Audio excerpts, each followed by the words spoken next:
أفضل المستويات في مجموعات صعبة. وخلال المحفل العالمي سيحاول المدرب وليد الركراكي صنع التاريخ بمساعدة أسود تتوفر على كل الإمكانيات للزائر بقوة وإرباك حسابات المنافسين. وعبد الرزاق حمد الله، اتحاد جدة. طويت صفحات الخلافات والتأم الشمل. عاد عبد الرزاق حمد الله إلى أحضان منتخبه الأم بعد 3 سنوات من الفراق. الفضل يعود لهذا الرجل الذي لم يأبه بأحداث الماضي وفتح ذراعيه للمستقبل مسترجعا كل المغضوب عليهم. وليد الركراكي كان واضحا منذ البداية، وعد وأوفى.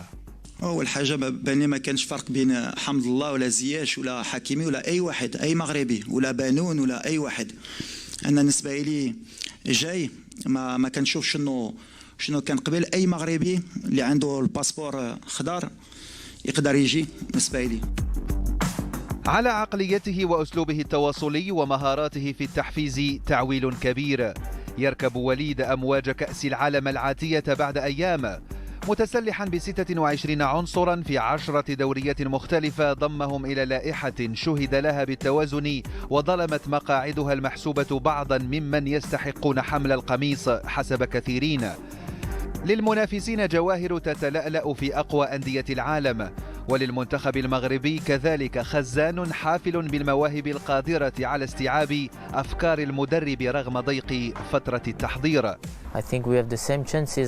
أعتقد أننا نتوفر على نفس الحظوظ مع خصومنا في المجموعة، حتى وإن كانت الأغلبية تعتبر المنتخب المغربي غير مرشح لتجاوز الدور الأول، لكننا سنلعب مبارياتنا بجد وسنقدم كل ما لدينا من أجل القميص والوطن. طموحنا اليوم أن نلعب بشكل جيد وبدون خوف ونؤمن بحظوظنا. في كرة القدم لا نعلم ما يمكن أن يحدث. كثيرة هي المنتخبات التي خلقت المفاجأة، ولما لا نحن أيضا. كي أكون صريحا، نتوفر على فريق رائع بجودة عالية وأسماء تنشط في أكبر الدوريات والأندية الأوروبية.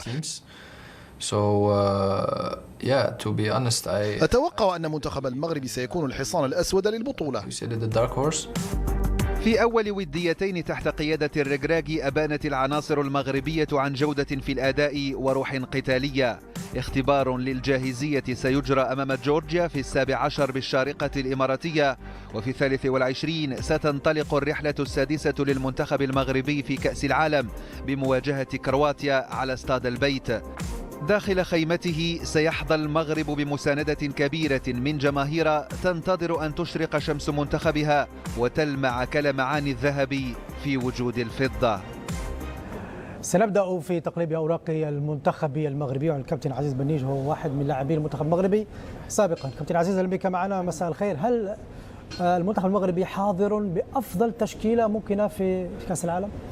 أكيد، بعد عودة بعض اللاعبين اللي كانوا لا نقول أنه مغضوب عليهم أو لم يتم استدعائهم من قبل. أظن بأن تقصد حمد الله؟ أقصد حمد الله اللي عودته مهمة جدا، ثقته ويرجع الفضل ايضا للجمهور المغربي اللي ازروا كثير لعوده هذا اللاعب. لذلك الثقه كبيره في حمد الله ان يكون اضافه للمنتخب المغربي في فترات سوف يحتاج وليد الركراكي لكي يغتنم بعض الفرص، لأن كرة القدم دائما فرص، وشفنا بعض المباريات التي عندما لا تسجل الفرص التي تتاح لك يعاقبك الفريق الآخر.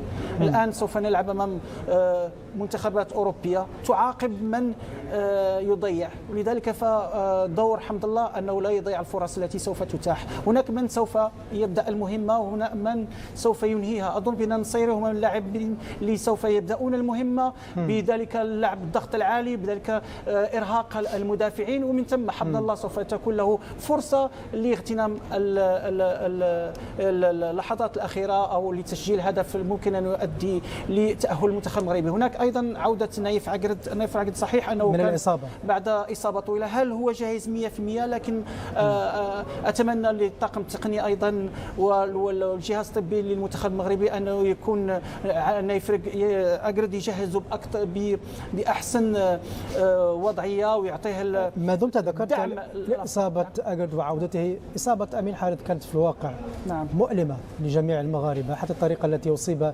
فيها كانت مؤلمة للجميع. هناك هناك تعويض له بأنس زروري. هذا اللاعب 22 عاما، يعني هو كان منتخب بلجيكي يطارده كي يحمل قميصه، وفي نهاية الأمر اختار اختيار القلب كما قال زروري، لاعب نادي بيرلي في إنجلترا درجة ثانية. طيب جواد، هذا اللاعب 22 عاما، أيضا بلال خنوس 18 عاما، هناك عدد لا بأس به من لاعبين من صغار السن في المنتخب المغربي. صحيح، وفي هذه المجموعة التي تضم كرواتيا وبلجيكا وكندا أصغر معدل أعمار السن في هذه المجموعة ومنتخب المغرب 26 سنة. كتكملة لما قاله عزيز، طبعا هذه المجموعة متوازنة. لأول مرة أشعر بأن هناك إجماع بنسبة مئوية كبيرة على لائحة وليد، لأنه في النسخ الماضية دائما عندما كنا نذهب إلى كأس العالم يكون هناك جدل. لماذا لم يستدعى هذا اللاعب؟ لماذا بالضبط هذا اللاعب؟ لكن الآن وليد ما هو الافضل الان موجودين، يعني ابرز اللاعبين الذين ينشطون في البطولات الاوروبيه، زائد بعض اللاعبين الذين تالقوا مع فريق الوداد في دوري ابطال افريقيا، طبعا يستحقون ذلك بالنظر الى ما قدموه في مسار مع فريق الوداد. وذكرت لاعبين شباب، بلال الخنوس اصغر لاعب، واحد من اصغر اللاعبين في كاس العالم ان لم يكن اصغرهم 18 سنه، والزروري او الزعروري هذا اللاعب بيرلي اللي قدم مستوى ممتاز على مستوى الصناعه، على مستوى التسجيل مع فريق بيرلي في دوري تشامبيونشيب. اعتقد المجموعه التي يضمها وليد مجموعه مميزه جدا، فقط اللي بقي هو التوظيف الجيد، التدبير الجيد حسب ظروف المباراه، حسب طبيعه المنافس. طبعا ممكن سنتكلم على التكتيك بالنسبه لي المدرب وليد في قادم الدقائق. طيب وليد الركراكي اخذ مسؤوليه وشرف تدريب منتخب بلاده، يعني في وقت قصير لعب مباراتين وديتين امام تشيلي وباراغواي. كان هناك انتقال من حالة الفرح الغارمة الكامل الكبير في مباراة تشيلي، ولكن بعد ذلك كانت هناك لربما مراجعات حول ذلك الفرح في المباراة الثانية. وبالتالي هل هي مدة كافية كابتن عزيز بالنسبة للمغاربة وكذلك للمدرب لكي يستقر على تشكيل النهائي؟ على الأقل أنه عاد الثقة للجمهور المغربي بعد رحيل وحيد حليزوتشيت الذي استغرق 3 سنوات مع المنتخب المغربي ولم نرى أي تقدم ولا أي إضافة للمنتخب المغربي. صحيح أن كانت هناك انتصارات ونتائج جيدة، لكن الأداء كان سيء. العناصر لم تكن هي الأجدى اللي كانت لازم أنها تحمل قميص المنتخب المغربي. استبعاد بعض اللاعبين كان لابد أن يكونوا مع المنتخب. أظن شفنا بعد تولي وليد، أظن بأن وليد احترم المنطق، نادى على اللاعبين كانوا يستحقون يكونوا في المنتخب، وظفهم في مراكزهم، وهذه كانت النتيجة. كنا قلنا أن وليد عمله سوف يكون أن يذهب للأبسط، والأبسط والسهولة المشروع واضح وسهل. بعد ذلك لأن ما فيش وقت لكي تشتغل على طريقة اللعب وعلى الأسلوب وعلى لازم أنك يعني تخترق الطريق يعني وتقتصر الطريق، وأنك تأخذ بالسهولة توصل إلى المغزى، والمغزى هو أنك تجعل شيئا ما تعيد الروح وتعيد الثقة للجمهور المغربي. عادوا في مباراة الشيلي لكن لم أرى أن أمام باراغواي كانت مباراة سيئة، أظن بأنها كانت تختلف. باراغواي لما رأى أن المنتخب المغربي يلعب مباراة قوية أمام الشيلي فهو تجهز له، فهو كان دخل بأكثر شراسة. لذلك أيضا المنتخب المغربي لم تتح له تلك الأوتوماتيزمات، أيضا لم تكن تلك الرشاقة اللي كانت في المباراة الأولى، وهذا عادي لأن كابتن عزيز أسبوع تلعب مباراتين. حتى نستثمر ما حدث في مباراة الوديتين، هل أمور التشكيل الأساسي واضحة في رأس المدرب وليد الركراكي؟ على تقريبا أنا أقول بأن هناك 13 لاعب ممكن أن يتنافسوا على المراكز 11 الأولى. 13 لاعب. لماذا أقول؟ لأن في اختيار هل سوف يلعب بطريقة بمثلث هجومي في وسط ميدان أم ألعب بمثلث دفاعي. هذا المركز هو قال سوف يلعب ب4 مدافعين، هل سوف يلعب بداري أو سوف يلعب بنايف أكرت؟ هذا هو أيضا هو السؤال. يعني هناك تساؤلات حول هذه المراكز. أما الظهير أيضا سوف يكون حكيمي، ظهير أيسر المزراوي، غانم سيس سوف يكون أساسي، داري أو نايف أقرد، وسط ميدان المرابط أناحي، ممكن يكون صابيري، ممكن يكون بعد إصابة أمين حارث ممكن يكون أملاح، يعني 3 لاعبين. وفي الأمام نجد زياش ونصيري ثم بوفال. لذلك تشكيله المنتخب المغربي واضحه الان على حسب اختيارات الوليد. هل سوف يلعب بمثلث دفاعي في وسط الميدان في البدايه او ابدا بمهاجمين وبعد ذلك اعود للدفاع على حسب اختيارات. المهم ان الفريق يدافع بكتله وبعيد عن مرمى تقريبا 20 متر، لان شفنا الخصم لا كرواتيا ولا بلجيكا لا يتحمل انك تدافع قريب من المرمى، خصوصا مباراه كرواتيا والسعوديه الوديه التي اجريت هذا اليوم بينت بان المنتخب الكرواتي منتخب صعب المراس واخفى الكثير من اوراقه في المباراه الوديه. هو كتعقيب على عزيز، انا اعتقد بان رباعيه الدفاع واضح بالنسبه لي وليد الركراكي مع عوده نايف أكرد للمنافسة مع فريق ويست هام يونايتد. الخبرة ضرورية في مثل هذه المناسبات. لا أعتقد بأنه سيدفع بأشرف داري في البداية، نايف أكرد مع سايس ثم حكيمي وكذلك مزراوي. وسط الميدان الآن تساؤل، يعني نحن نعرف بأن منتخب كرواتيا قوته في وسط الميدان، إذا تركت له المساحة فطبيعي جدا أنك ستستقبل فرص وستتلقى أهداف، وبالتالي ما هو الحل لإيقاف وبالتالي الضغط أكثر، محاولة عدم ترك مساحات للاعبين ككوفاشيتش وتأكيدا كل كلامك جواد، يعني تابعنا منتخب الكرواتي يلعب بمعين شكل معين صحيح. في وسط الملعب، يعني صحيح. لا يترك أي مجال نهائي ولا يتغير بالنسبة للمدرب. كوفاشيتش وكذلك اللاعب مودريتش زائد بروزوفيتش لاعب الإنتر. بالتالي أنا أعتقد بأن المدرب وليد يحتاج إلى لاعبي ارتكاز وليس لاعب ارتكاز واحد. مرابط في تصوري مع أملاح، سليم أملاح، وأمام أناحي في الادوار الدفاعيه وفي الربط والمسانده الهجوميه. اعتقد في المرتدات ممكن على الاطراف زياش وبوفال، وفي راس الحربه هنا انا اعتقد بان يوسف النصيري البروفايل المناسب بالنسبه للاسلوب الذي يلعب به المدرب وليد. لماذا؟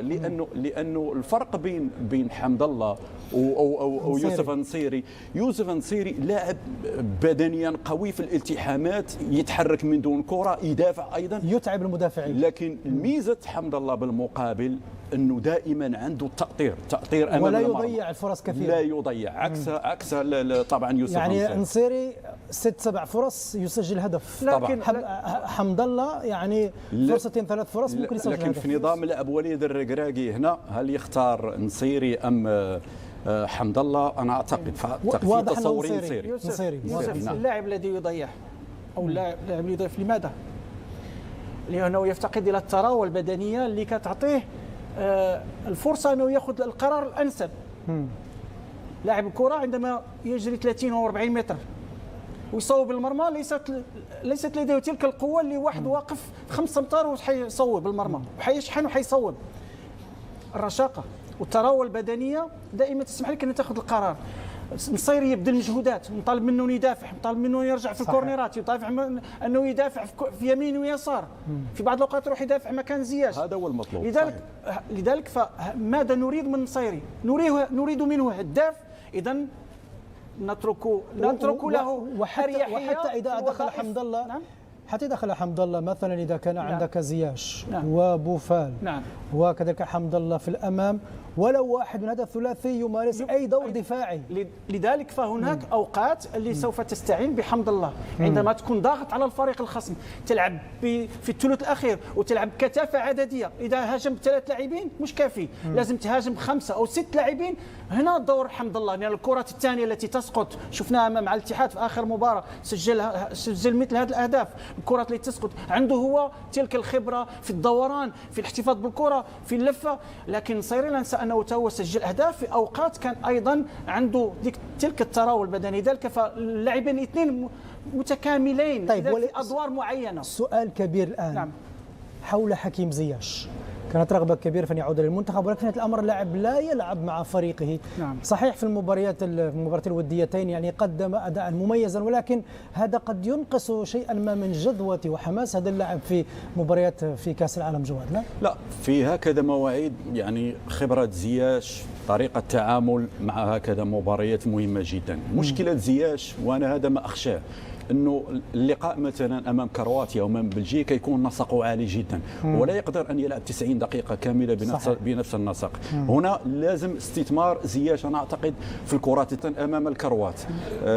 طبعا ياسين بونو لا نقاش حارس مميز جدا، لكن الاشكال الذي وقع فيه هذا الموسم هو الدفاع الكارثي لاشبيليه لم يساعد، تراجع مستوى، وهذا اثر سلبيا على ياسين بونو. انا اتمنى ان اشاهد بونو لما خطف الرسميه من فاتشليك سنه تتويج بلقب اليوروبا ليج. اتمنى ان ارى بونو تعود هذه الروح فعلا تعود الروح. التصويبات من بعيد صحيح ان كل الحراس بعض الحراس شفناهم وشفنا حتى في اخر مباريات كانت التصويبات من بعيد دائما في الدوريات شفنا تصويبات من بعيد، وهذا راجع للكرة أيضا، تغيير الكرة وتغيير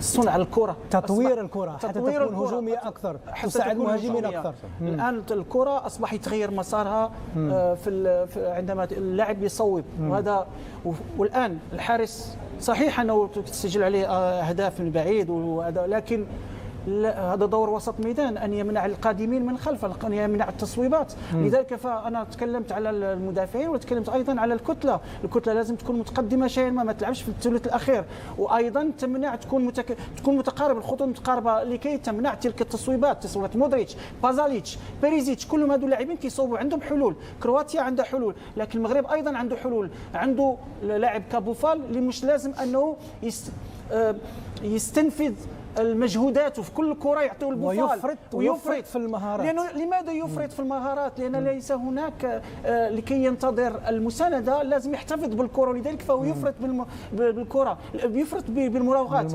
تخيل معي أنت تسلموا الكرة وأنه يجيوك 3 أو 4 لاعبين وما فيش لاعبين ويكون هناك مساندة، فلازم أنك تحمل الكرة وتحملها للأمام، ولذلك فإذا ضاعت الكرة فسوف ترجع هجمة عليك. لذلك فلازم تكون مساندة، لازم هناك تنويع، تلعب أيضا على زياش. صحيح زياش اللاعب كان عارفوا عنده تصويبات وعنده تمريرات رائعة جدا، لذلك فعندما يكون زياش عنده كرة ويدخل إلى العمق فلازم يكون هناك تحرك في العمق لكي يستفيد منه المنتخب المغربي من تلك التصويبات. أما صحيح كرواتيا لا فريق كويس وجيد، لكن المنتخب المغربي بالروح القتالية وبالجرأة وبالمهارات الفردية أيضا اللي توفر على المنتخب المغربي قادر على خلق المفاجأة أيضا. طيب. وأهم شيء عزيز هو حرمان المنتخب الكرواتي من بناء الهجمة، يعني واخذ راحته كما لا خليه يلعب في العرض، خليهم يلعبوا أيضا، ما يوجدوش العمق، خليهم يلعبوا في العرض.